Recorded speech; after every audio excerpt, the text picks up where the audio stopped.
இன்றைக்கி நம்ம காகங்களை பற்றி தான் பார்க்க போகிறோம். காகங்கள் ஒரு சமூக விலங்கு. அது எப்பயுமே கூட்டங்களாக தான் நிறையா இருக்கும். கூட்டங்களில் அது ஒவ்வொரு காகத்துக்கூடையும் பேசிக்கிறதுக்கு வெவ்வேறு சத்தத்தை எழுப்பும். சாப்பாடு இருக்குது அப்படின்றதுக்காகவோ, இல்லை தண்ணி இருக்குது அப்படின்றதுக்காகவோ, இல்லை ஆபத்து அப்படின்றதுக்கும் தனித்தனியாக விதவிதமான சத்தங்களை அது எழுப்பும்.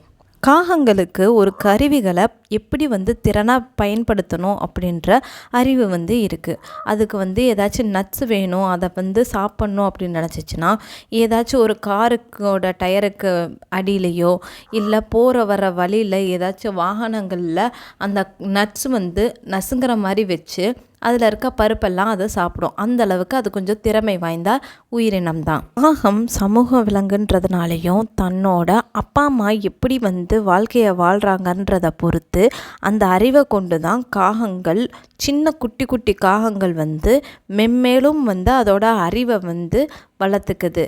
மனிதர்களை மாதிரியே காகங்களுக்கும் இறப்பு சடங்குன்னு ஒன்று இருக்குங்க.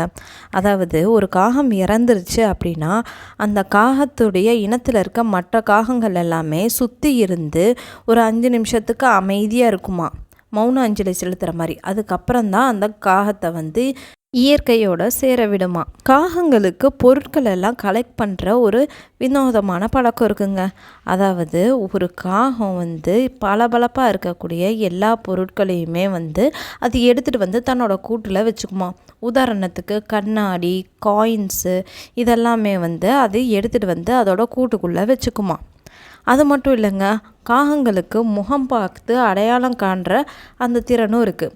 இப்போ ஒரு காகத்துக்கு நீங்கள் ஏதாச்சும் ஒரு உதவி செஞ்சீங்க அப்படின்னாலோ இல்லை கெட்டது செஞ்சீங்கனாலும் அது உங்களை நல்லாவே அடையாளம் காணுக்கும். பின்னாடி நீங்கள் வரும்போது உங்களுக்கு பக்கத்தில் உங்களுக்கு ஒரு நல்லதோ இல்லை நீங்கள் தப்பு பண்ணியிருந்தீங்கன்னா உங்களுக்கு அது பழி வாங்குற மாதிரி கல் எடுத்து போடுறது இந்த மாதிரி, அதனால் பழி வாங்குற அளவுக்கு அது உங்களையே ஞாபகம் வச்சுக்கவும் முடியும். அது மட்டும் இல்லைங்க, ஒரு காகம் உங்களை பற்றி மற்ற காகத்துக்கிட்ட அந்த இன்ஃபர்மேஷனை சொல்கிறதும் உண்டுங்க.